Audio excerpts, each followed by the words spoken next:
Estamos começando mais um podcast aqui do Centro Malaquini Dias, o podcast focado na sua evolução. E hoje o nosso podcast traz um tema incrível, tem a ver com qualidade de vida, tem a ver com administrar a sua ansiedade, mas também tem a ver com trazer como convidado um aluno que pratica a nossa metodologia e que é especializado em cirurgia, agora me fugiu, cirurgia do estômago? É cirurgia do aparelho digestivo. Do aparelho, era essa palavra que não vinha, do aparelho digestivo, Isso. Cirurgia bariátrica e metabólica. É isso aí, Isso. Vamos lá. É isso aí. Boa. Já começou aí, né? Legal. Hoje, nosso podcast traz um convidado, nosso queridíssimo aluno e amigo, Dr. Marlos Moreira, que é especializado em cirurgia do aparelho digestivo, cirurgia bariátrica e metabólica. Uau! E o que tudo isso tem a ver com o nosso processo de evolução, o que tudo isso tem a ver com a nossa metodologia? Fica com a gente que você vai saber como esse processo todo pode interferir na sua qualidade de vida, na redução de ansiedade e que você alcance o seu propósito de vida. Para falar sobre isso, nosso convidado está na área, mas antes eu vou trazer a nossa queridíssima banca de sempre para se apresentar e para dar um oi para você que está nos escutando ou nos assistindo no canal do YouTube. Lembre-se que estamos na 3ª temporada, já são quase 60 episódios no ar e nós estamos juntos em todas as mídias de áudio e também no YouTube. Otávio, nosso famosíssimo Crica, o cara das reflexões, cola na banca, dá um oi para a galera.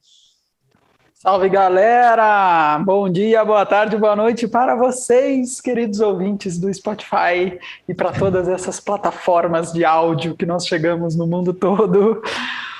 Estou particularmente mais feliz, porque eu já gosto de me reunir com essa banca para trocar ideias, mas quando tem um convidado, a gente fica mais animado ainda para extrair tudo possível, ainda mais quando é um doutor especializado numa área tão interessante que eu acho que vai somar muito para o nosso podcast. Fica com a gente, estamos na área. Boa, Crica. Convido o nosso queridíssimo careca brilhante, né? O Vilmaro, o mais sábio e ancestral de nós aqui, o cara que já estava ensinando Moisés a gravar podcast e tudo mais. Vilmes, vamos nessa. Fala, pessoal. Hoje a tijolada vai com carinho. Nós vamos falar aí, fazer um spoiler sobre autossuperação, sucesso e um monte de coisa a mais, né? O Dr. Marlos vai trazer um monte de novidades, que eu estou bastante curioso também, porque quando eu ensinei lá os filósofos sobre medicina, na época lá, o pessoal não tinha muitos recursos e as cirurgias bariátricas na época saíram tudo ferradas. Então, sigam a gente e ouçam melhor o doutor especialista, porque comigo não deu certo. Ô, Vilmes, eu ia te fazer essa pergunta. Cara, para quem não conhece o Vilmar, mas já escutou nosso podcast, já sabe, ele perdeu e não encontrou ainda bem, 30 quilos, né, Vilmar? Você chegou em algum momento a pensar em cirurgia, coisas assim, Vilmar, ou não? Não, eu nunca cheguei a pensar em cirurgia porque eu nunca achei que eu estivesse tão ruim quanto eu estava. Talvez... Boa. Isso eu tenho certeza que o nosso queridíssimo Marlos tem muitos casos como o seu, por isso que eu perguntei. Porque pessoas que nos escutam provavelmente têm essa dúvida se é o momento de buscar um especialista, se não é o momento. Como que eu faço? Porque as pessoas que estão acima do peso, o Vilmar estava 30 quilos, imagine, estava quase morrendo mesmo, não subia um lance de escada. As pessoas elas têm vergonha e medo de admitir isso e de procurar um especialista. Então, fica com a gente que o Marlos vai nos ajudar muito a tirar todas essas dúvidas. Antes de chamar o nosso queridíssimo convidado, o nosso novato aí, nosso querido Brunovski, o garoto pantufa, o garoto inquieto, não para de se mexer. Se você que assiste pelo YouTube, você pode perceber, ele não para, ele é inquieto. Fala, Brunovski, cola na banca. Fala, galera, é isto, o Mário ancestral e o Brunovski que nasceu ontem, né? Temos aí uma pequena, grande diferença. E realmente estou bem curioso também para o nosso podcast. Eu acho que os dois temas aí vai ter muito a agregar uma coisa na outra.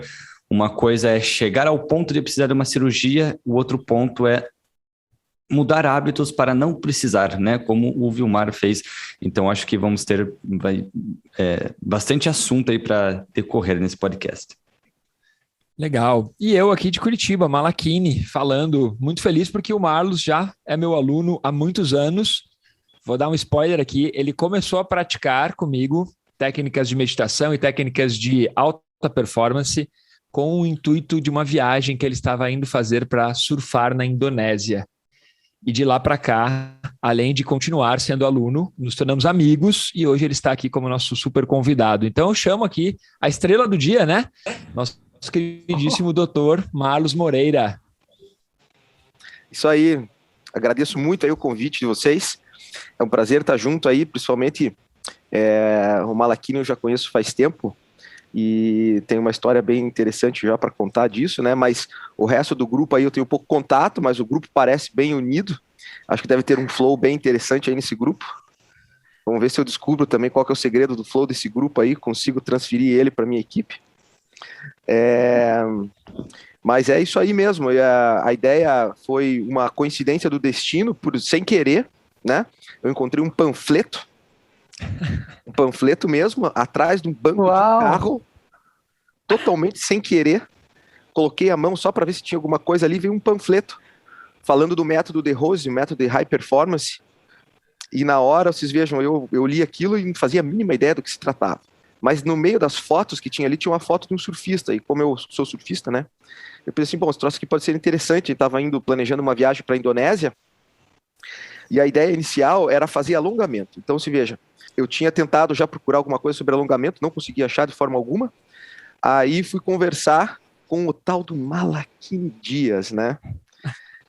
E daí, pasmem os senhores, quando eu bati na porta dele, não é que tinha um Malachini Dias mesmo, ele veio me receber, e daí me contou uma história de que ele mesmo pegava onda, né?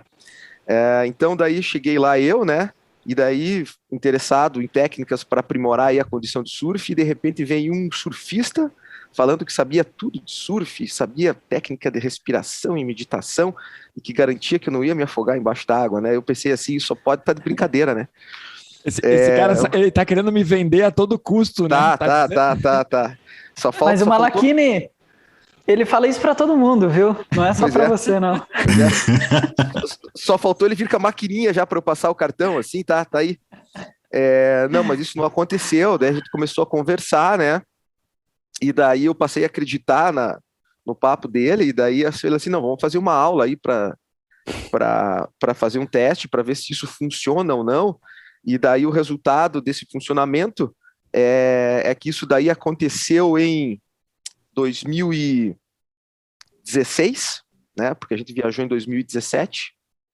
Então isso aconteceu em 2016 e até hoje eu venho praticando aí incansavelmente, né? E ininterruptamente, porque realmente ajuda não só para o alongamento, teve alongamento, mas as técnicas de respiração, elas são muito boas aí. Na verdade, elas são um grande trunfo para você poder controlar a tua ansiedade, e quando você controla a tua ansiedade, você consegue melhorar várias coisas, eu acho. Para mim, melhorou muito, me ajudou muito, tanto na performance profissional, essa que foi a surpresa. Eu não tinha a mínima expectativa de conseguir, alguma vez na vida, encontrar uma técnica de respiração que conseguisse melhorar a performance profissional numa mesa cirúrgica. Então, isso é super interessante, entende? Porque às vezes você se depara com situações durante a cirurgia que realmente você tem que ter um pouco de sangue barata mesmo, sabe? Tem que ter sangue frio, porque as consequências podem ser graves, né? Então, essas técnicas quando colocadas em prática, quando você consegue dominar ali, porque tem a técnica que eu acho que é passada para você, que a gente trabalha isso em aula, que a gente trabalha isso nos nossos treinos, mas quando você chega na prática, na mesa cirúrgica ali, que você está executando alguma tarefa, você tem alguma situação um pouco mais urgente, um sangramento, realmente você tem que disponibilizar aquilo que você aprendeu de maneira assim, um pouco mais rápida, sabe? E essas técnicas realmente elas são fantásticas, elas funcionam e às vezes tem gente que acha que precisa de muito tempo para conseguir colocar em prática. Não, você não precisa de tanto tempo assim. Depois de uma certa habilidade ali você consegue ativar esse modo meditação bem rápido. Eu consigo, pelo menos. Então Olha que tem ajudado. Sabe o que eu me lembro, Marlos, do dia que você tocou a campainha e daí eu falei que pegava onda. Cara, Marlos, sabe que quando você tocou a campainha, geralmente não sou eu, naquela situação não era eu que fazia o atendimento. E eu fui lá te atender. E daí você falou, não, tô indo para a Indonésia, eu com os amigos, a gente quer melhorar a performance no surf, alongar, trabalhar, prevenir lesões. E daí quando eu falei para você que eu também surfava, deu para ver assim na sua expressão facial. Ah, esse cara aí tá querendo vir com esse papo de vendedor. E daí foi engraçado que daí eu comecei a falar que tinha uma casa no Farol de Santa Marta, te mostrei umas fotos do surf e dali para frente, pronto, conectou. E até hoje temos essa parceria. Muito, muito legal essa história. Eu tinha esquecido da história do panfleto, que você achou um panfleto na bolsa do banco de trás de um carro. Uau, incrível. Isso. Incrível. E que Marlos, eu não ando habitualmente de carona, né? Exato. Doutor Marlos, me diga uma coisa. Você comentou que a nossa equipe tem um flow e tudo isso, então eu vou te fazer uma pergunta muito legal. Tem um psicólogo especialista em alto desempenho humano e em felicidade chamado Mihaly. Ele escreveu um livro chamado Flow. Uma das teses e um dos livros que ele publicou chamado Flow.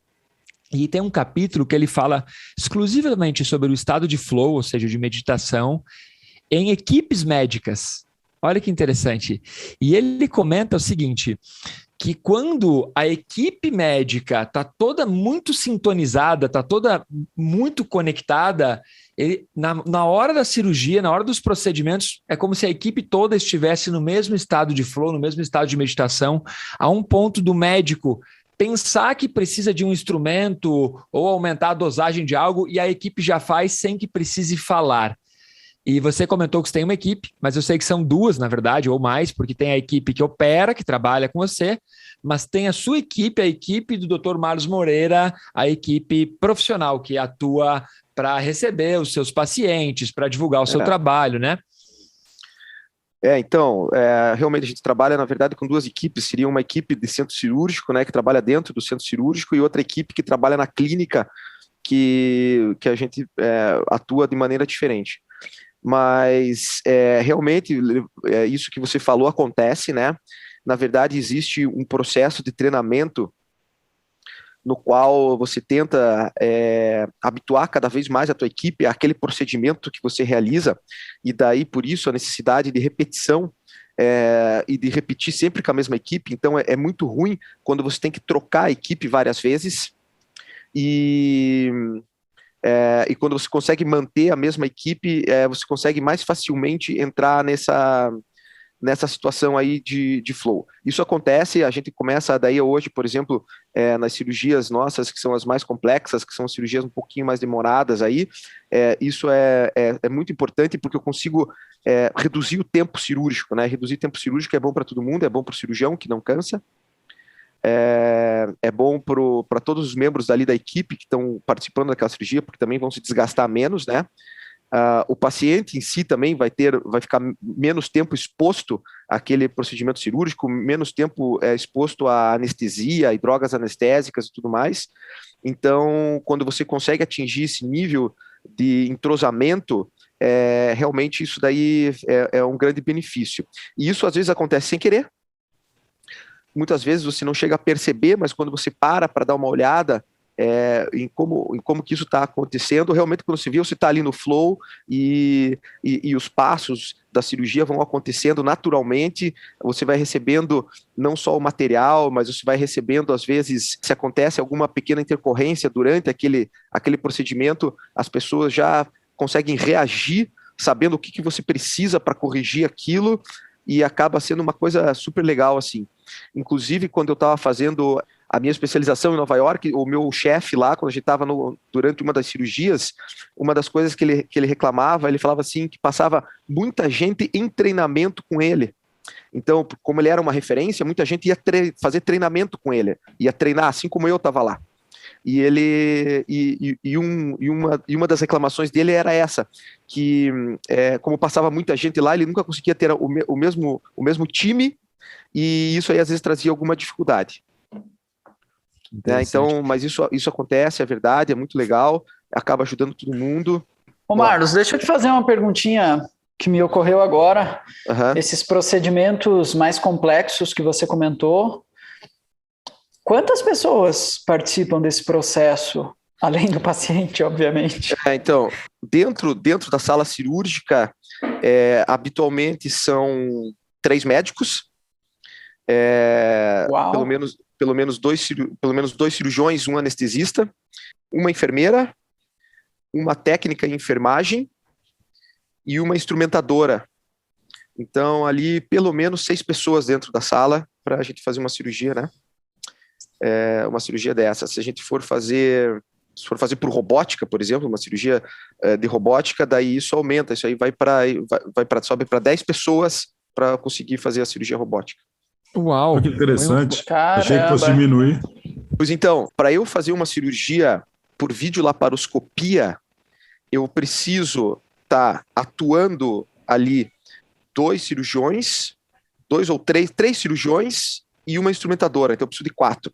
Mas quando eu vou fazer o procedimento com o robô, aí eu preciso só de 2 pessoas, um cirurgião e um auxiliar, 2 cirurgiões. Então, na verdade, para executar a cirurgia por robótica, eu preciso de menos gente, mas nos arredores da cirurgia, atuando com equipamento ali por fora, eu preciso de mais gente. Entendi. Porque não pode Marlos, parar, né? Não pode parar. Doutor Marlos, vamos nessa. Deixa eu te perguntar uma coisa bem interessante para conectar com o caso do Vilmar, com o case de sucessinho do Vilmar. Vamos lá. Eu gostei do caso dele. Foi muito legal. Quando eu conheci o Vilmar, ele pesava 30 quilos a mais, tomava vários remédios de pressão, estava num quadro clínico bem, bem grave mesmo, assim. Tinha, inclusive, não conseguia fazer algumas técnicas por causa da diástase, vários processos assim. Quando que a pessoa... Assim, é claro que não é uma fórmula mágica, mas você percebe que as pessoas elas têm medo, elas têm vergonha, primeiro, de admitir que elas estão fora do peso e que elas precisam de ajuda médica. E como que a gente, através desse podcast, das tuas dicas, pode encurtar esse processo, que a pessoa procure um especialista o quanto antes? Não sei. Então, vamos lá, depois eu vou querer escutar do Vilmar aí como é que foi o que passou na cabeça dele, porque tudo, isso daí que você falou agora depende de uma coisa que eu acho que é uma inspiração que em algum momento você vai ter que ter para dar o shift na tua vida, e vai ter que ter um shift, entendeu? E esse shift vai ter uma motivação, essa motivação é que vai te inspirar a mudar, né? Então, tem muita gente que se sente bem estando acima do peso, eu vou falar aqui de peso, basicamente, né, porque isso é o caso aqui agora, mas tem muita gente que se sente bem acima do peso, não se importa com isso e tal, né? Agora, em algum momento, às vezes essa pessoa ela pode se sentir desconfortável com isso e pode querer mudar. Tá? Então, a partir do momento que ela tem essa sensação e ela vai querer mudar, ela vai ter que mudar essa chave, e isso daí vai exigir uma inspiração, alguma coisa que empurre ela atrás dessa modificação. Geralmente isso varia de pessoa para pessoa, tá? Então, por exemplo, eu tenho uma história aqui que é bem parecida com a do Vilmar. Um paciente, era um menino, ele tinha 18 anos na época, né? Esse guri, ele entrou no meu consultório junto com a mãe dele e com a irmã, e a mãe uma pessoa normal, a irmã uma pessoa normal, e ele extremamente obeso, acima do peso e tudo mais, tinha 18 anos, já tinha alguns problemas de saúde, já estava tomando remédio, né? Então aos 18 anos ele já estava sofrendo com isso, mas ele veio direto para a cirurgia. Então, normalmente isso não acontece comigo. Quando o paciente chega comigo, ele já, por exemplo, tentou fazer vários processos, às vezes vai naquele efeito sanfona, perdeu peso, ganhou peso e tudo mais, né? Mas para mim ele veio como primeira opção, a cirurgia, né? E daí eu falei para ele, não, eu acho que você não está na hora de pensar em cirurgia, eu acho que você tem que, de repente, tentar fazer outras coisas. Já tentou? Não tentei. E nós jogamos daí para ele, não para a equipe cirúrgica, jogamos para a equipe clínica, vamos dizer assim, né? E daí ele passou com um colega endocrinologista, ele foi conversar com uma psicóloga e com uma nutricionista, tá? E esse guri conseguiu mudar, ele perdeu peso, ele perdeu 48 quilos, esse menino, e melhorou, resolveu todo o problema dele. E depois de 2 anos ele voltou comigo, porque daí ele ficou com uma sequelinha do excesso de peso dele ali, que nem você comentou que o Guimar tinha uma diástase, ele acabou fazendo uma hérnia de hiato por causa da pressão intraabdominal, e daí eu corrigi a hérnia de hiato dele, que é uma cirurgia completamente diferente, bem mais simples, né? Mas daí foi outro motivo, e quando ele voltou já magro, ele já voltou com uma... Ele voltou, daí não veio mais nem a mãe dele, nem irmã, nem veio nem acompanhante, ele voltou com a namorada, então ele conseguiu adquirir assim, uma autoestima nesse processo todo, que levou ele a começar a fazer atividade esportiva e conseguir se relacionar com colegas que antes ele não conseguia, ele tinha vergonha de conversar até com os outros meninos da idade dele, porque ele tinha esse estigma do sobrepeso, do excesso de peso, né? E quando ele voltou com outra pessoa, falou que chegou de ônibus na clínica, veio acompanhado da namorada dele, que ele estava recentemente se relacionando com ela, e daí falando, e daí todo decidido a fazer as coisas dele. Então, ele conseguiu encontrar essa inspiração na vida dele, conseguiu atingir isso. Hoje, daí, eu ainda trato dele, da família dele, ainda sou médico deles. Esse guri está mantendo peso, está estável, está muito bem, claro que hoje está mais velho, né? Mas ele conseguiu encontrar dentro do convívio dele alguma coisa que inspirasse ele mudar, sem precisar se submeter a uma cirurgia. Deu super certo. A mãe dele era uma pessoa excelente, ela teve um grande papel em cima disso, né? E então cada um consegue alguma coisa. Esse menino, ele percebeu que ele tinha que mudar, que ele não podia continuar fazendo o que ele estava fazendo, que não ia dar certo. Então ele entendeu isso trabalhando dentro da equipe clínica, conversando com a nutricionista, conversando, porque daí ela fala, você está comendo errado, porque às vezes a pessoa não sabe também, né? Às vezes o cara vai lá, come pão com mortandela e mel e acha que está dando certo. Vai dar certo, né? Então tem que mudar alguma coisa, e às vezes tem que ter alguém para falar, né? E daí a gente vai trabalhando desde hábitos nutricionais, né, até hábitos psicológicos. Uma dúvida aqui que eu tenho. Claro que cada caso é um caso, né? A gente nunca pode saber exatamente o que está acontecendo com a pessoa ali. Mas você que atende bastante esses casos cirúrgicos, na maior parte das vezes, a pessoa ela precisa se submeter a uma cirurgia por uma questão de necessidade, porque não existe outro meio para ela, ou muitas pessoas às vezes remetem a uma cirurgia por acreditar que pode ser um atalho para chegar lá mais rápido. Porque, claro, que mudar hábitos é uma coisa extremamente difícil de se fazer, né? E precisa de ajuda, né? De repente, do tanto aqueles hábitos estão enraizados, todo mundo vai precisar de ajuda. Mas o que você acha? Você, assim, nos casos, é mais uma questão de que precisa e não tem outro jeito, ou a pessoa às vezes vê aquilo como um atalho para chegar lá mais rápido? Então, tem os dois, né? Tem as pessoas que enxergam isso realmente com uma maneira mais rápida de atingir um objetivo, né? Tem outros que acreditam que não. Normalmente, o que acontece é que é um dado estatístico mesmo. Depois de um certo grau de obesidade que essa pessoa pode adquirir, a chance dela de obter sucesso é muito pequena, tá? Porque a melhor maneira de você brigar com isso, de você vencer essa batalha aí, é você cercar de todas as formas. Então, não dá para você chegar, por exemplo, e tentar fazer só atividade física, né? Essa pessoa, às vezes, ela começa a querer fazer só atividade física, mas continuar ingerindo o mesmo tanto de caloria que ela estava fazendo, por exemplo, ela não vai conseguir perder tudo que ela precisa naquele tempo antes dela, por exemplo, se lesionar. Então, às vezes, ela pode até, eu não fazia atividade física, mas se eu começar fazendo atividade física, às vezes em 2 anos eu vou chegar lá, né? Então tá, tudo bem. Só que se isso demorar 2 anos, se ela conseguir manter isso daí por 2 anos, a chance dela ter uma lesão e ter que interromper essa atividade física durante o processo é muito grande. Então é bom que ela entre com a atividade física e entre também com uma dieta, né? Uma nutricionista, alguma coisa assim, para poder daí colocar 2 fatores a mais podendo ajudar. Se ela conseguir colocar um terceiro fator, por exemplo, que é um acompanhamento médico, às vezes alguma medicação, corrigir algum distúrbio que ela possa ter medicamentosamente, ela vai conseguir também um auxílio a mais, né? E se ela conseguir, por fim, ter uma ajuda psicológica, seja ela com meditação, porque normalmente quem trabalha com excesso de peso sabe que esses pacientes, a principal dificuldade deles é a ansiedade, né? Essa pessoa conseguir de alguma forma controlar a ansiedade, aí ela vai trabalhar com 4 fatores. Então, cada vez mais ela cerca o problema dela e a chance dela obter sucesso fica maior. Por quê? Porque ela trabalhando, daí é 4 contra 1. a chance dela, dessa forma, superar isso em menos tempo aumenta muito, porque você não cansa. Se você ficar muito tempo brigando com aquilo, indo muito devagarinho, chega uma hora que cansa e desiste, né? Então, quanto mais intenso, quanto mais condensado você conseguir fazer esse teu tratamento, a chance de sucesso é maior. Então, depende do grau de ansiedade dessa pessoa. Se a pessoa às vezes é muito afoita e tal, ela já pega e quer ir direto procurar cirurgia. Se ela, às vezes ela tem um pouco mais de paciência, ela consegue trabalhar isso um pouco melhor.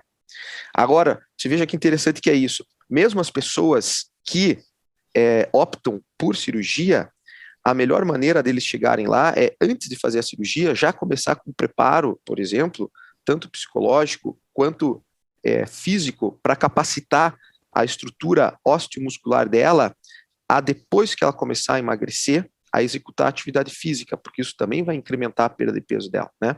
E essas pessoas, às vezes, elas têm uma ansiedade tão grande que nem aceitar esse fator de vou melhorar a minha capacidade física antes de operar para já sair da cirurgia apto a fazer uma modificação na minha vida e a ter um resultado melhor, elas conseguem. Então, realmente, esse paciente extremo, que é obeso, ele tem uma ansiedade muito grande e é muito difícil de manejar essa ansiedade. E isso daí não é simples, como às vezes as pessoas falam. É só fechar a boca e tá resolvido, crie vergonha na cara. Então, normalmente chegam para essas pessoas e falam, crie vergonha na cara e fecha a boca, que você vai fazer, é só você fazer isso. Não, não é tão simples assim, porque quando envolve ansiedade, isso envolve a cabeça, né? E controlar a ansiedade não é simples. Acho que é uma das coisas, aliás, mais complicadas que tem. E hoje a ansiedade é uma das doenças do momento, né? Porque depois de tudo que a gente passou, o nível de ansiedade, ele está muito maior. Então, existem as duas possibilidades aí, eu acho. Agora, o fator ideal mesmo, realmente, que eu consigo ver é se a pessoa chega num grau de obesidade, que a cirurgia dela se faz necessária, e ela conseguir manejar a ansiedade dela, aí a gente tem aquele fator 100%, né? Que daí eu consigo manejar a ansiedade, botar essa pessoa para capacitar ela fisicamente, e daí depois operar. Quando ela sai da cirurgia, ela já sai completamente preparada para um sucesso que está por vir, né? Sabe que eu passei por um processo muito similar mesmo, né? Porque eu comecei com um problema de obesidade, eu também era um menino, faz só 10 anos, eu era um menino, e aí só que eu comecei num sentido um pouco diferente. Eu tinha lá um médico, uma médica, né, uma cardiologista que me acompanhou, e mais ou menos na mesma época eu procurei um psicólogo, mas o meu objetivo não era a questão do emagrecimento, eu não via problema. É isso que é louco, né? Quando você está inserido no problema, para mim não era um problema ser gordo. Tanto que teve um período que eu estava lá nos Estados Unidos e eu reclamei com um amigo assim, falei, cara, não sei, parece que as roupas estão... Eu venho para cá, as roupas apertam, fica mais apertado. Ele falou, não, é goma. Eles passam goma para passar a roupa. Pede para não usar goma, suas roupas vão ficar normais. Não, eu que estava engordando, a roupa estava ficando apertada. Ainda mais lá, né? E aí eu elimino eu começo lá pela médica, o psicólogo, e eu acrescentaria o quinto elemento aí, que é justamente as nossas técnicas, né? Foi quando eu me matriculei com o Malachini, comecei a praticar. Depois de um ano de prática, a minha cardiologista falou, você está perdendo peso, o que você está fazendo? Eu falei, eu estou meditando. Não é possível, eu estava brincando, óbvio, né? Mas eu basicamente só fazia minhas aulas técnicas, né? E ela falou, não, você mudou alguma coisa? Eu falei, eu mudei o comportamento, mudei a alimentação, procurei uma nutricionista na sequência, e depois eu fui fazer esporte. E eu comecei a correr também, isso me ajudou bastante, mas eu só consegui correr. Obviamente eu tive as lesões, porque eu estava com sobrepeso ainda, mas eu estava mais forte, mais flexível, não me machucava tanto, né? E tem muito disso que o Bruno trouxe, e muito disso que você trouxe, esse multitask, né? Você tem que ter esse acompanhamento e cuidar aqui dentro, né? Eu tenho uma facilidade muito grande, se eu relaxar um pouquinho, eu engordo 1 quilo de um dia para o outro, é fácil. Cara, viu, mas tem uma coisa que o Dr. Marlos colocou no início, que foi assim, a pessoa ela precisa ter um fator motivacional que leve ela a Sim, tomar a decisão de ir sim. para a cirurgia ou mudar radicalmente o estilo de vida. Quando você me conheceu e a gente começou a praticar e tudo, você praticava num grau de intensidade legal, mas quando você descobriu que ia ser pai, conta aí tudo mudou, aí você tinha motivo, aí você tinha razão. É isso aí. Isso que eu acho que o Marcos falou, às vezes a pessoa precisa de para quê? Mas eu tô me sentindo bem assim. Por quê? Só porque as pessoas querem que eu fique mais magro? Eu não quero, eu tô me sentindo bem assim. A pessoa, né? E aí para você teve essa virada de ficha, né, Vilmar, da questão da Vicky? Teve. Foi interessante porque é muito natural o ser humano acreditar que só com o medicamento é normal. Você ficar doente é normal. Você já está naquela idade, é normal engordar. Casou, é normal engordar. Já tem esses paradigmas, né? E para mim era normal. A minha médica falou: você vai ter que tomar remedinho para o resto da vida de pressão alta. E ela não falou me desdenhando. Ela falou: eu não tenho nenhum caso de alguém que fez a virada de chave.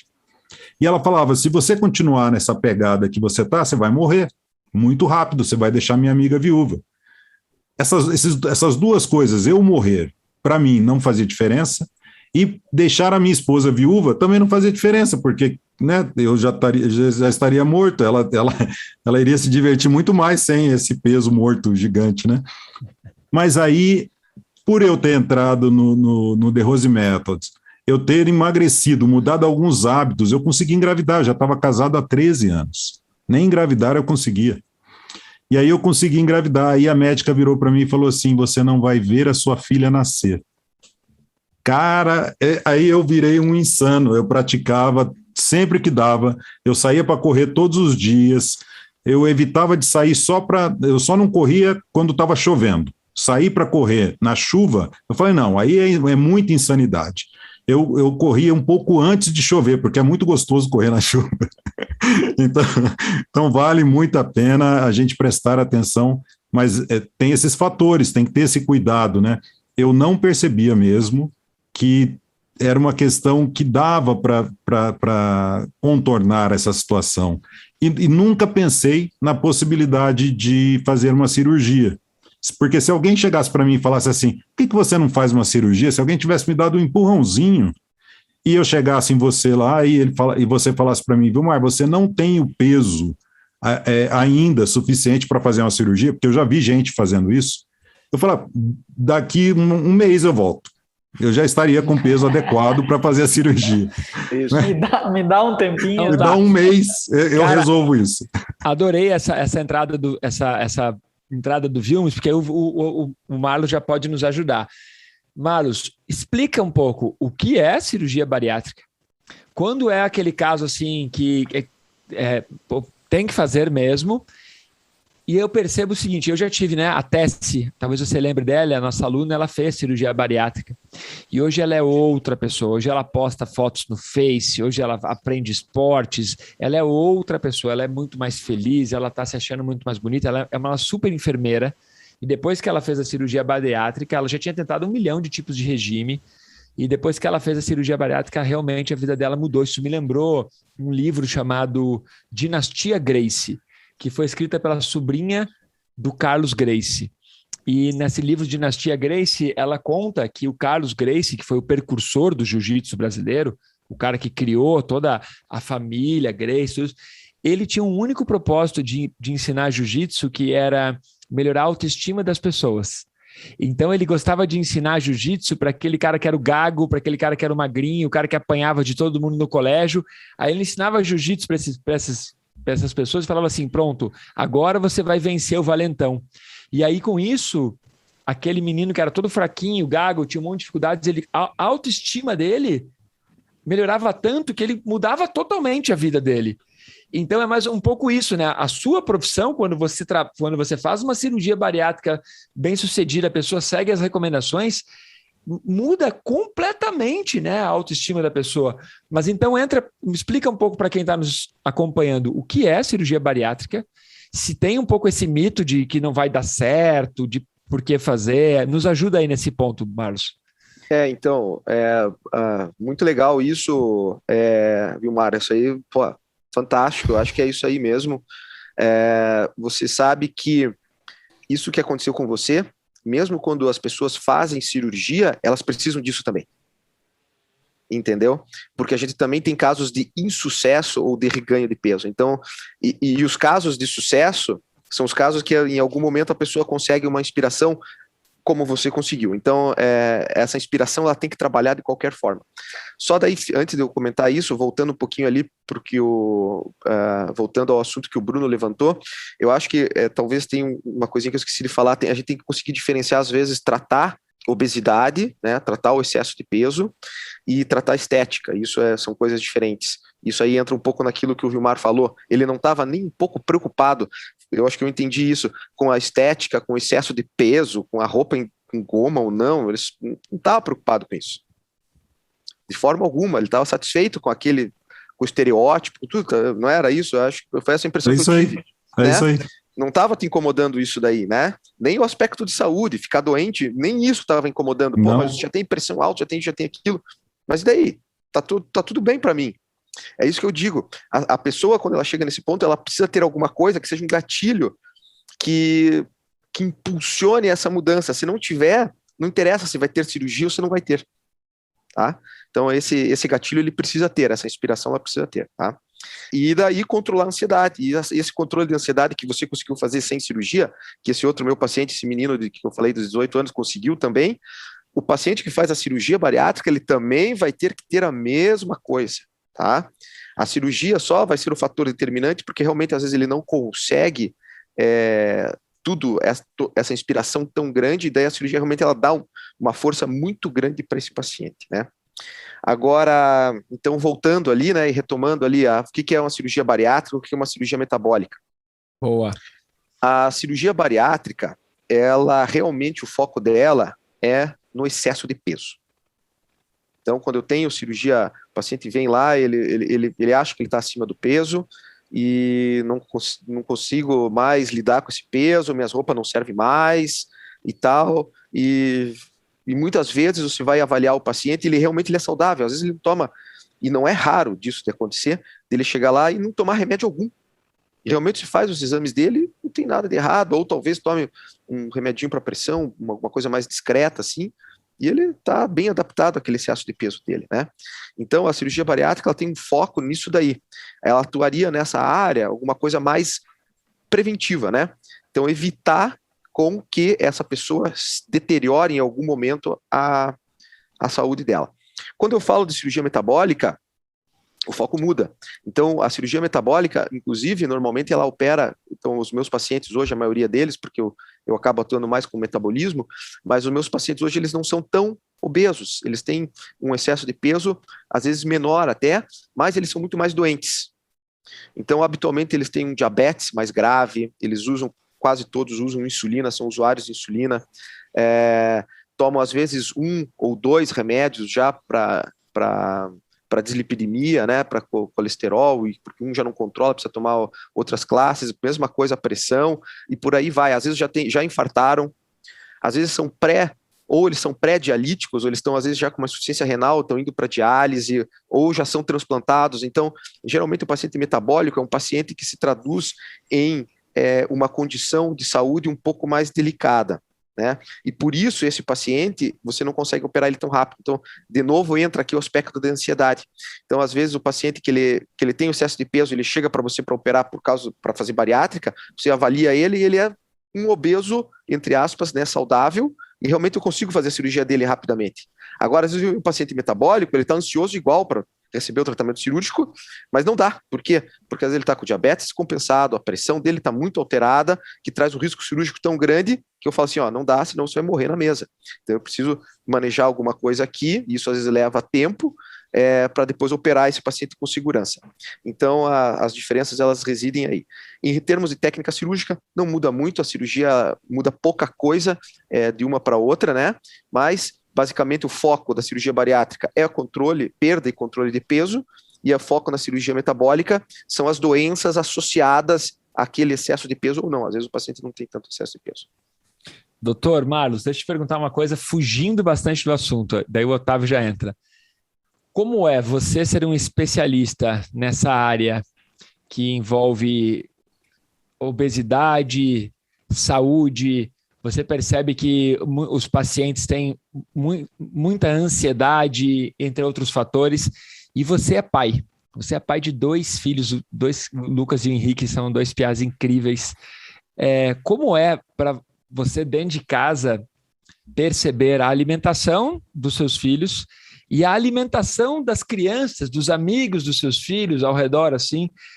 Como que você olha isso, sabendo que, putz, esse hábito talvez coloque você numa mesa de cirurgia lá na frente? Como que é? Como é o teu cuidado dentro de casa com teus filhos e coisas assim, para que quem esteja nos escutando e tem filho também entenda que é um processo preventivo que começa em casa, né? Então, obesidade infantil, né? Isso acontece, é comum, às vezes está mais próximo do que se imagina. Isso daí é bem fácil de ver. Então, eu acho que nessa situação, você não pode nunca trabalhar com extremo. Então, você não pode negar as coisas em 100% para as crianças, né? Você não pode falar assim, ó, nunca vai comer um sanduíche McDonald's. Ela vai comer, entendeu? Então, às vezes, tem que deixar ela comer para aquilo lá não virar um estigma, né? Porque, às vezes, isso é pior, tá?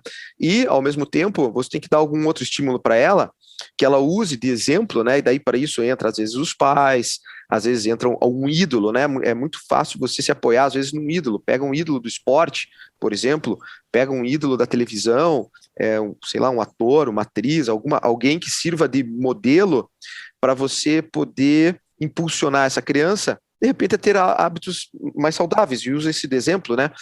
E tem que colocar tudo à disposição, né? Você não pode deixar realmente deteriorar em direção aí a só fast food e salgadinho e condimentados e embalados. Não, você tem que saber estimular a parte saudável, né? E a parte saudável é super legal. Pô, você vai lá, leva, hoje a gente sabe que tem bastante opção aí de restaurante que te oferece uma variedade de sabor tão incrível que é impossível você não gostar do que está sendo servido ali, né?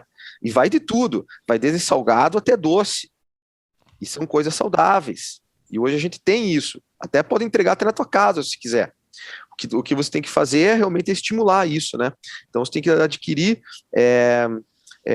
esse hábito de ficar estimulando essas coisas. E daí recompensar as crianças, né? Tem que ter um pouquinho de mérito, eu acho, recompensar eles pelos esforços que eles fazem, porque eles se sentem bem, né? Isso faz bem para a cabeça, e quando a cabeça está boa, todo o resto funciona, né? E estimular elas também a atividades físicas, né? Eles têm que gostar. E para criança, hoje tem muita coisa legal que eles conseguem fazer, que não é uma atividade pura e simplesmente jogar futebol ou correr na rua, que às vezes pode ser um pouco mais enfadonho para as crianças, daí elas acabam tendo dificuldade, né? A gente sabe disso, né? Eles podem andar de skate, eles podem fazer outras atividades que sejam mais dinâmicas, né? E até estimulem mais a cabeça deles.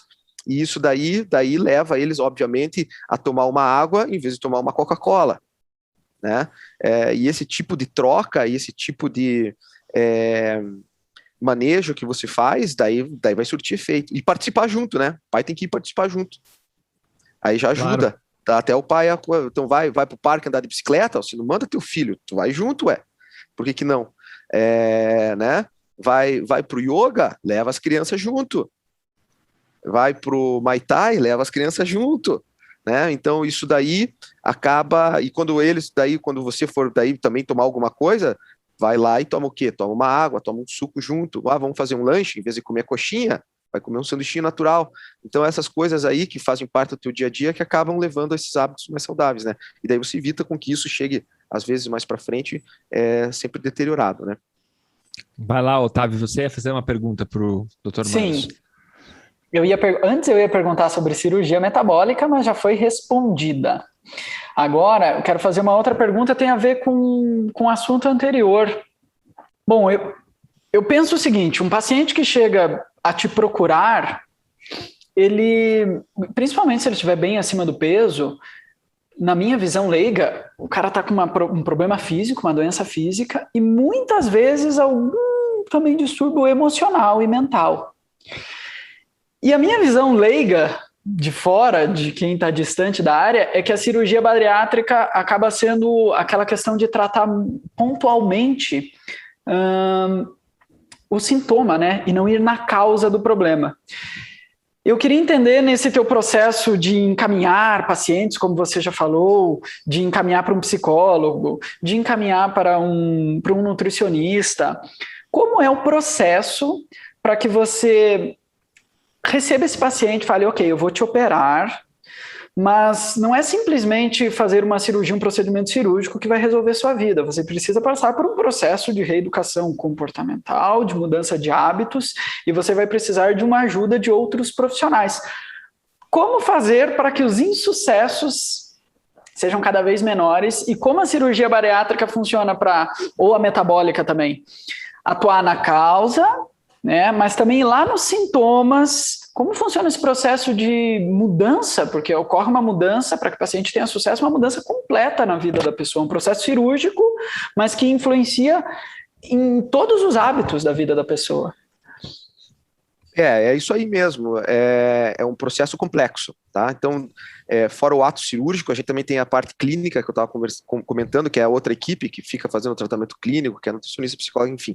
E isso aí é tão delicado e os pacientes eles são tão refratários que a gente chega a ter um termo de compromisso que a gente dá para o paciente, no qual ele assina, e a equipe assina junto, no qual esse paciente ele confirma que ele entendeu basicamente isso que você falou, que ele vai precisar de cuidados, provavelmente por toda a vida, e que ele vai participar disso e que ele não vai abandonar esse tratamento.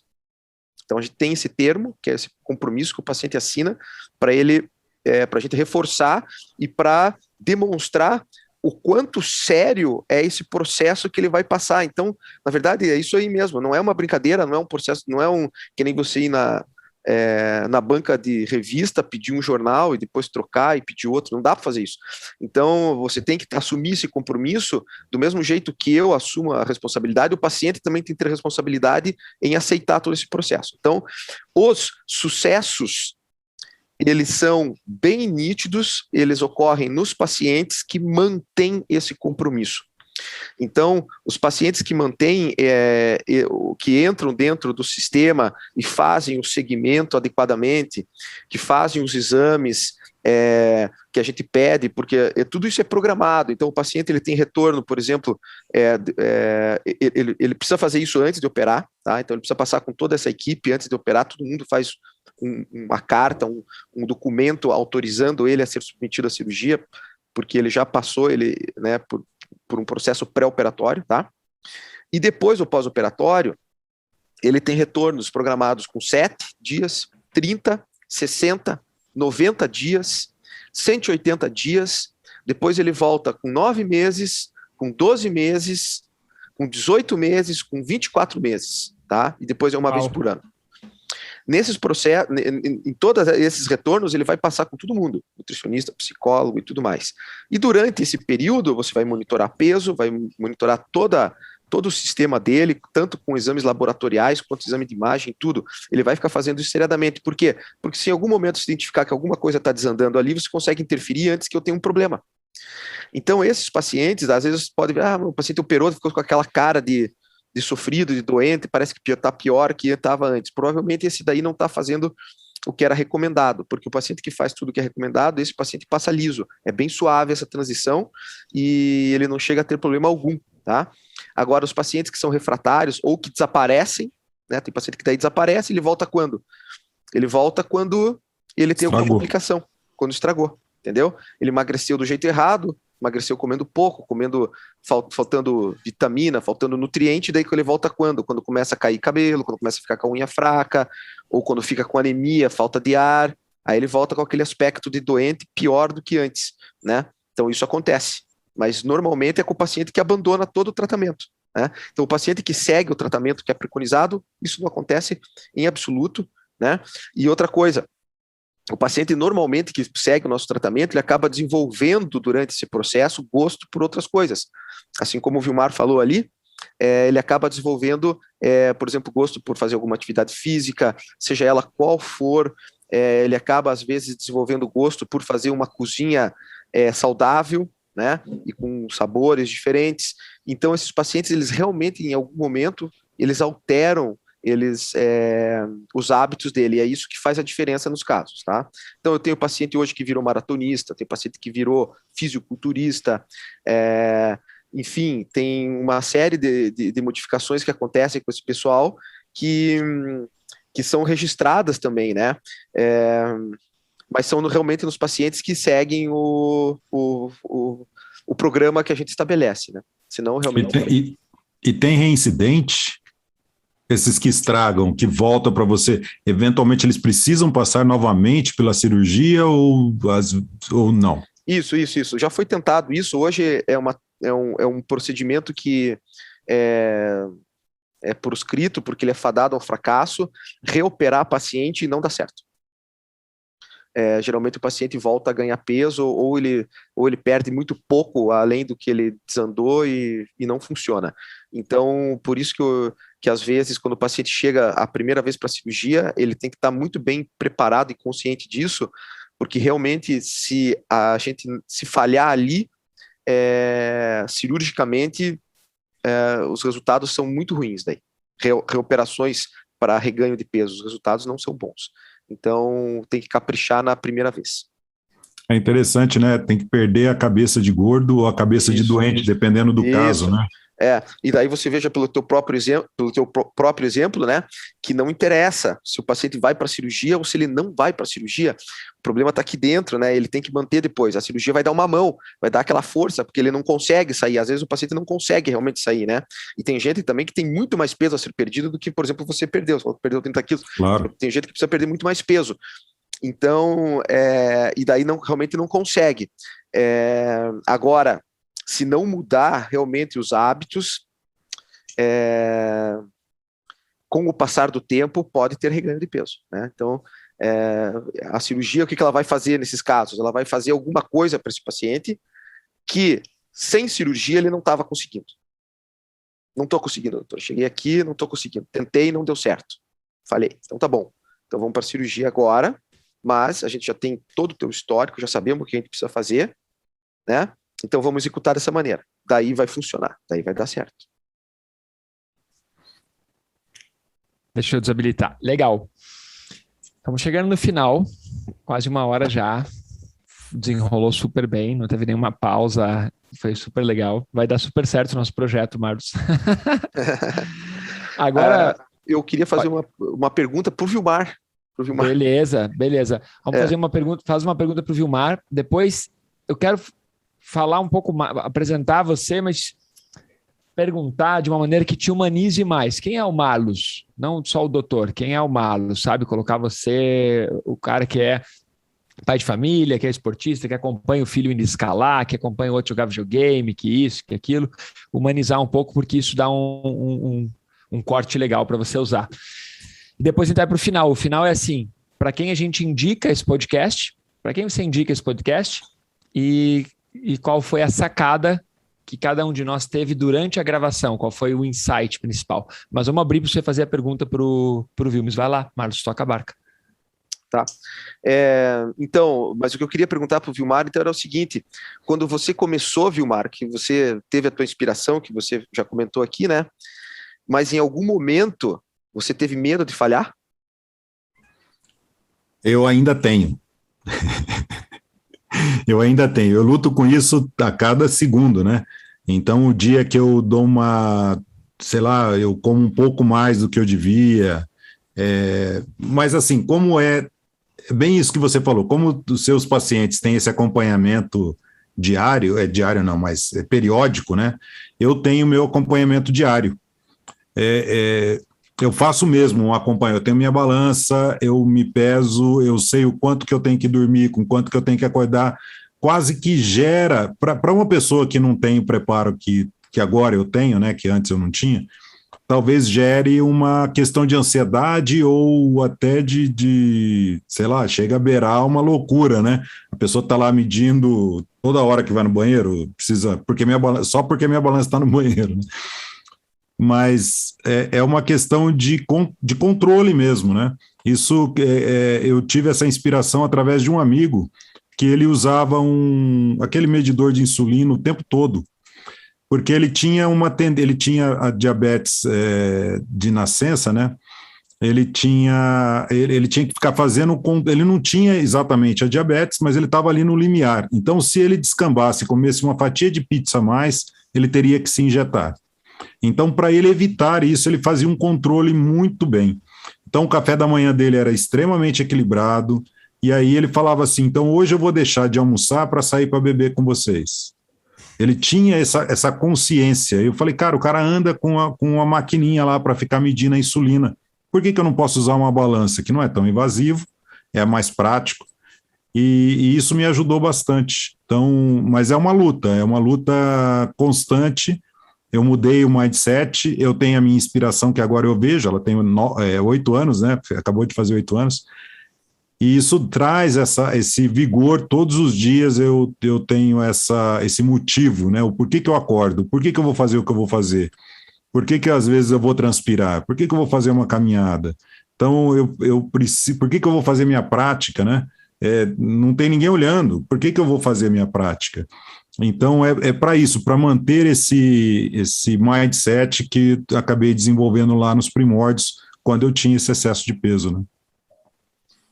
Então, isso daí é bem interessante o que você falou, porque retrata bem o que a gente às vezes conversa com as pessoas, porque chega a vir às vezes familiar junto, questionando a necessidade de uma intervenção, seja ela qual for, em cima do excesso de peso, da obesidade, e o que as pessoas precisam justamente entender é isso que você falou. A obesidade, na verdade, ela é uma doença, tá? Então, o paciente que ele tem excesso de peso, ele está doente. Bom. E ele precisa tratar, ponto. E ele precisa tratar, ele precisa do tratamento, e ele precisa monitorar o tratamento. Nossa. Então, quando você sobe na tua balança, todo dia sim, dia não, uma vez por semana, você não está fazendo nada mais do que monitorando o teu tratamento. O teu tratamento era em cima do peso, então você era um paciente bariátrico, né? O teu amigo que furava o dedo para medir o nível de glicemia dele, ele era um paciente metabólico, então o problema Exato. dele era medir a glicemia. Você entendeu a diferença? Mas ele também estava monitorando. Então, mesmo você depois de perder teu peso e atingir um peso saudável, você tem que continuar monitorando. E isso daí é verdade para o paciente que vai ou que não vai para a cirurgia. Acontece a mesma coisa, tá? Então, que bom, excelente exemplo, ótimo isso daí. Parabéns. Obrigado. O Vilmar é nosso exemplo vivo aqui de que o cara tem vários podcasts, eu acabo citando ele. Mas ele perdeu o cabelo, hein? Alguma coisa poderia ter sido melhor. Não, quando eu conheci o Vilmar, ele já era careca. Agora, é interessante também, e para mim foi um super desafio ter o Vilmar, porque foi uma das poucas vezes em que eu estava mentorando uma pessoa mais velha e mais experiente que eu, e que tinha um cargo numa empresa e que já tinha viajado tanto quanto mais que eu até pelo mundo, então isso foi muito legal. Eu lembro de uma vez a gente conversando, eu falei, cara, quando chegar no seu trabalho lá em São Paulo, vai de escada, sobe de escada. Era o primeiro desafio que eu tinha passado para ele. Passou uns 15 dias, ele voltou para fazer aula, e aí, Vilmar, conseguiu subir de escada ali. Um lance. E eu quase morri. Um lance. Ele não conseguiu chegar até o andar da escada. Ele conseguiu subir um lance. Daí naquele momento... Se peguei elevador. Então é interessante perceber que realmente foi um super desafio. Marlos, tem uma coisa muito bacana. Eu já te conheço, nós já viajamos juntos, nossos filhos se conhecem, já andaram de skate juntos, já surfaram juntos. Eu te acompanho aí também, te auxiliando nesse processo de reduzir a ansiedade, meditação, autoconhecimento, o que é muito legal para ter essa oportunidade de estar trabalhando no teu desenvolvimento. Nesse momento eu tenho, acho que metade dos meus alunos particulares são médicos, é interessante, todos relatam o grau de... Não sei se é bom ou se é ruim isso. Essa informação aí. Mas você sabe que é bom porque todos os meus alunos são médicos, em menor ou maior grau relataram que nesses últimos 2 anos o grau de ansiedade subiu muito, a dificuldade de trabalhar como médico, a todas essas questões. Então, né? Mas, Marlos, eu queria assim que para quem está nos escutando, perceba que o cara que é o cirurgião bariátrico, que é cirurgião metabólico e que vai te ajudar nessa guinada, nessa virada, ele, além de tudo isso, é um ser humano, né? Que às vezes as pessoas ficam com isso, né? Com essa diferenciação do doutor e esquecem que ele também tem hábitos, que ele também tem rotina, que ele também tem ansiedade, que ele também tem dificuldades e objetivos de vida. Então, cara, Marlos, você morou um tempo em Nova York, isso? Você foi lá, você faz especialização, você ficou quanto tempo lá? Então, eu fiquei 2 anos lá, e fui fazer uma especialização, independente de ser uma... Então, você veja que interessante, né? Por exemplo, no período que eu morei lá, eu não tinha carro. Fiquei 2 anos sem ter carro, né? Qual que era o meu meio de transporte? Um skate. Então, eu decidi comprar um skate porque, primeiro, era mais barato, eu estava lá com uma bolsa, né? Então, era mais barato que uma bicicleta. Então, eu falei assim, vou comprar um skate mesmo, já sei andar de skate e vou me virar com ele. E mesmo porque, às vezes, era mais fácil, porque daí, às vezes, não tenho de deixar a bicicleta e daí o skate pode entrar dentro da onde quer que você vá, com o skate embaixo do braço, você vai. E era isso, a vida era sem carro e com skate, e você segurando teus custos e lidando com criança e tendo que levar de ônibus e tudo mais, então é uma coisa completamente normal, né, eu acho. Mas eu acho que até faz parte do mecanismo de alívio da pressão que você sente. Então, que nem você falou, se você tem aí quase metade dos teus alunos que são médicos, já dá para ter uma ideia do grau de ansiedade que tem na medicina hoje aqui, realmente tem, né? Nós tivemos aí uma pandemia que afetou aí todo mundo, então, realmente e talvez boa parte do segredo de você não deteriorar a tua própria saúde fosse fazendo isso. Então, eu procuro valorizar. E acho que às vezes até um erro é você deixar de valorizar você. E não é porque você é médico, né? Mas qualquer outra profissão, é muito fácil você ficar, às vezes, só trabalhando e esquecer de você mesmo, né? De esquecer de fazer as coisas que te agradam. Isso é um erro. Talvez um erro mais fácil de você cometer é esse, né? E por quê? Porque você tem responsabilidade e tem os teus boletos que chegam lá. Então, você pegar e esquecer todo o resto é bem fácil. E não dá para esquecer todo o resto, né? Você tem que sair para passear no parque com os amigos, com os filhos e tudo mais, tem que valorizar isso daí. E cada um tem que achar o seu jeitinho, tem que achar um horário. É muito fácil você chegar e falar, eu não tenho tempo, eu não consigo, mas tem que arranjar, né? Porque na verdade é para você, né? As pessoas às vezes têm mania de quando é para si próprio, daí não vou fazer. Às vezes para os outros até faz ou até estimula. Agora para você mesmo você pega e negligencia, quando devia ser ao contrário, né? Você devia colocar sempre você em primeiro lugar e depois o resto de todo mundo. E tem gente que tem muita dificuldade com isso. Eu acho que não, acho que a gente tem que pegar e lembrar sempre de você mesmo, fazer primeiro, se manter você saudável, e daí sim você consegue fazer as outras coisas e ajudar as outras pessoas. Eu me sinto bem em ajudar as outras pessoas, mas quando eu também estou me sentindo bem comigo mesmo, né? Então, eu acho que isso valoriza até o meu dia a dia, o contato com as crianças, com os filhos, porque quando, na verdade, vem um paciente para procurar algum tipo de ajuda, ele também está atrás de algum benefício para ele, né? Ele também está querendo... Às vezes esse paciente está ali, ele não consegue correr atrás do filho dele, às vezes ele é um diabético que não consegue controlar a glicemia dele, porque ou ela sobe demais, ou ela cai também, daí às vezes ele sai para fazer um exercício, né? Sai para caminhar no parque com o filho. Aí tem uma hipoglicemia, desmaia, isso acontece, né? Então você tem que pensar que essa pessoa, quando ela vem procurar tratamento, ela está querendo uma qualidade de vida. Claro. Né? Claro. Então, e para você entender que essa pessoa precisa de uma qualidade de vida, você tem que ter a tua qualidade de vida, porque quando você vai conversar com ele, vai discutir isso, você tem que trabalhar em cima disso. Se você não consegue ter a tua própria qualidade de vida, como é que você vai poder oferecer para uma pessoa uma qualidade de vida, né? Então, eu acho que as coisas estão bem interligadas, assim, sabe? Então tem uma frase do Napoleão Hill, né? Que é muito interessante, que ele diz assim, ele deixou registrado isso em alguns livros, entre eles Mais Esperto que o Diabo, Quem Pensa Enriquece, que é o seguinte: você é a pessoa mais importante do mundo.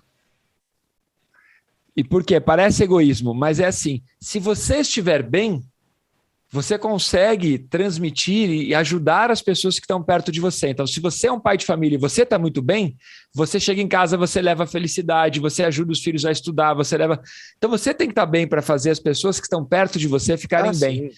É o princípio da aeronáutica, né? Primeiro, você põe a máscara em você. Depois, você ajuda o outro. Se você não estiver bem, como é que você vai ajudar o outro? Exato. Então, muito legal. Não, isso daí é uma coisa interessante, porque se for ver isso que você falou, na verdade, facilita o teu convívio na tua família, né? Independente da tua profissão, se você sai do teu escritório ou do banco, sei lá da onde, em grau máximo de estresse e entra direto em casa, às vezes você carrega esse estresse junto para tua família, né? E daí você não consegue manejar isso daí. Daí você vem o manejo teu de ansiedade e entra a respiração e tudo mais. E vou falar, aqui entra muito, eu, por exemplo, me sustento muito em atividade esportiva. Então, às vezes, correr na rua, chega em casa, vai correr na rua direto, ou para no parque antes, faz uma caminhada e dá aquela desestressada e depois vai para casa. Você vai ver que você vai chegar e vai receber a tua família e vai ser recebido pela tua família de uma maneira, às vezes, muito mais leve, né? Muito mais suave. Isso é muito legal. Tem que se autoajudar antes, porque depois você consegue fazer o teu serviço ali, cumprir com as tuas obrigações de família muito mais facilmente, né? E acaba dando certo. Isso aí, às vezes, o sucesso está ali. E todos nós temos os dias que a gente vai esquecer de fazer isso e vai falhar, porque todos nós somos seres humanos, né? Marlos, adorei a sua participação aqui, gostei muito da interação da equipe, gostei do Vilmar brilhando aí, né? Com a história dele, acho muito legal, o careca brilhante brilhando, isso aí mesmo. E vamos encerrar, eu sei que o Vilmar tem aula daqui a pouquinho, a gente tem compromissos também, então vamos fazer assim para nós concluirmos, vamos fazer a parte do para quem você indica e qual foi o insight. Crica, você que retornou aí, para quem é esse podcast, para quem você indica esse bate-papo de hoje e qual foi o seu insight que você teve durante o nosso bate-papo? Vai lá, 30 segundos. Acabou. Não, aumenta isso daí para 1 minuto. Eu não vou indicar para ninguém que esteja acima do peso. Não faça isso. É um tema mega amplo, dá para indicar para várias pessoas.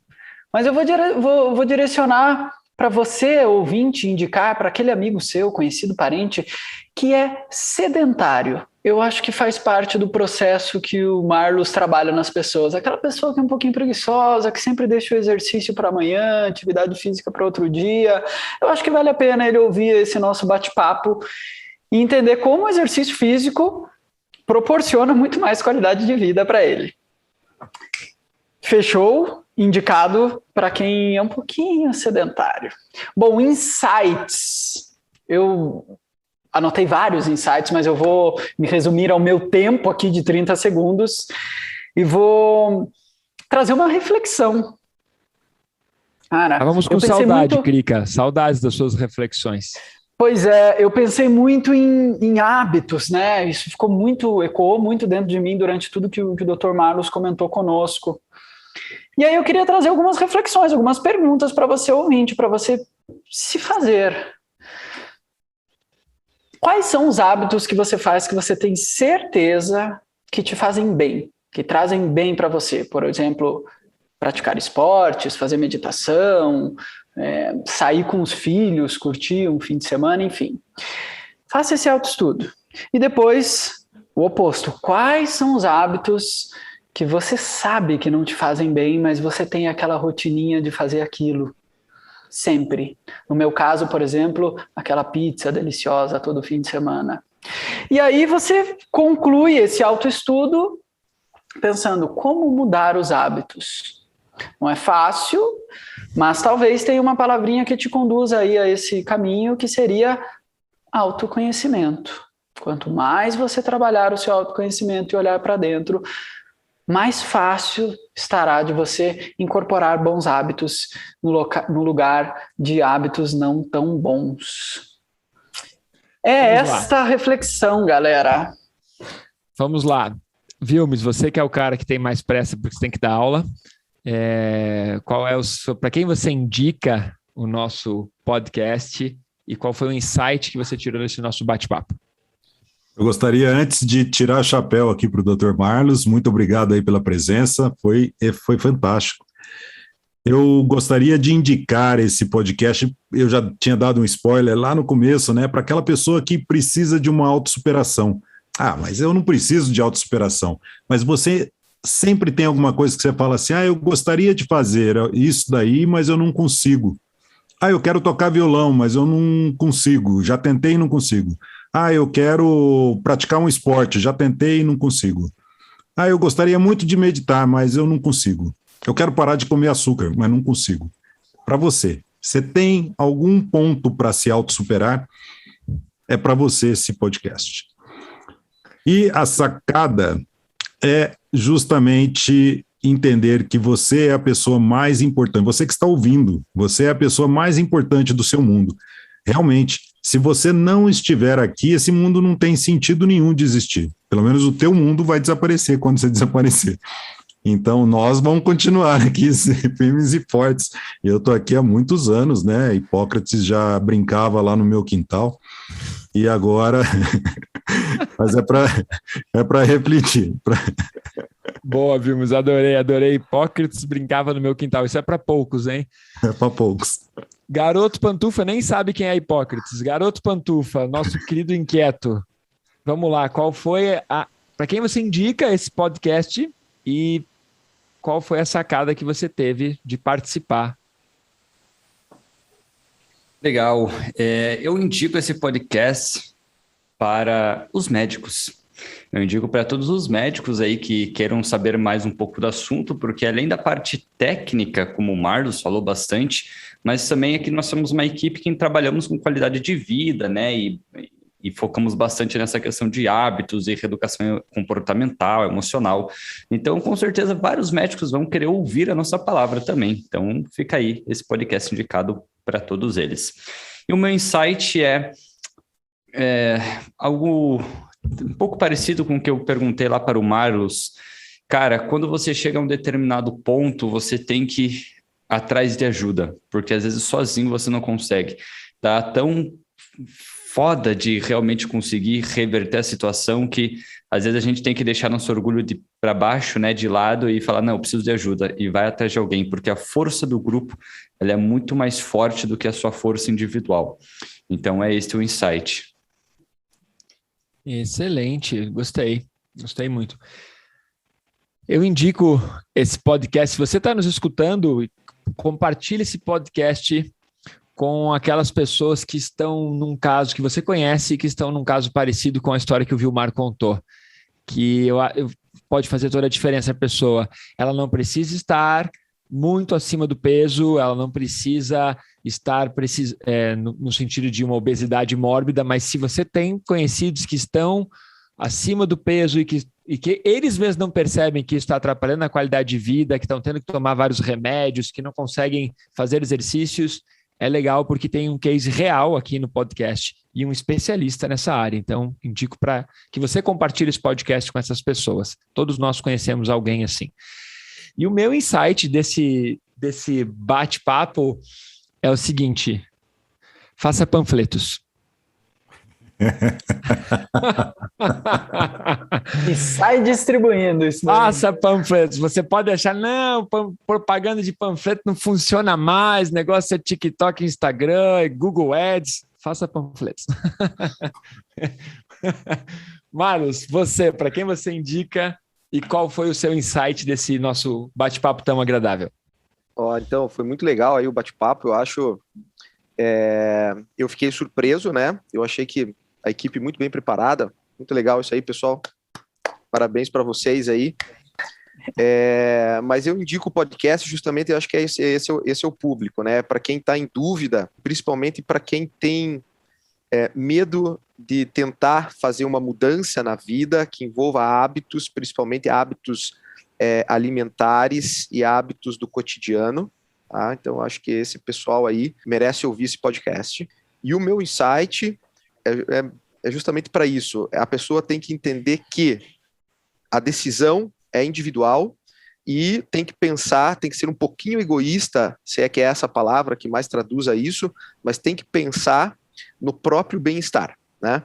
E tem que tentar achar o seu jeitinho de conseguir melhorar o seu próprio bem-estar. Uma vez que consiga isso, as coisas vão andar melhor mesmo. Marlos, muitíssimo obrigado. Fechamos mais um podcast aqui do Centro Malaquini Dias com um convidado.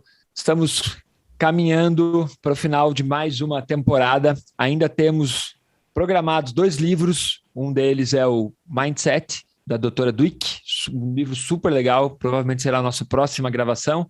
E o livro do Napoleão Hill, Quem Pensa Enriquece, para você fechar o ano com esse mudança de modelo mental e com pensamento de riqueza. Nos acompanhe em todas as redes sociais e vamos nessa. Muito obrigado a toda a banca. Valeu, Marlos. Obrigado. Até o próximo. Valeu! Valeu, gente! Valeu.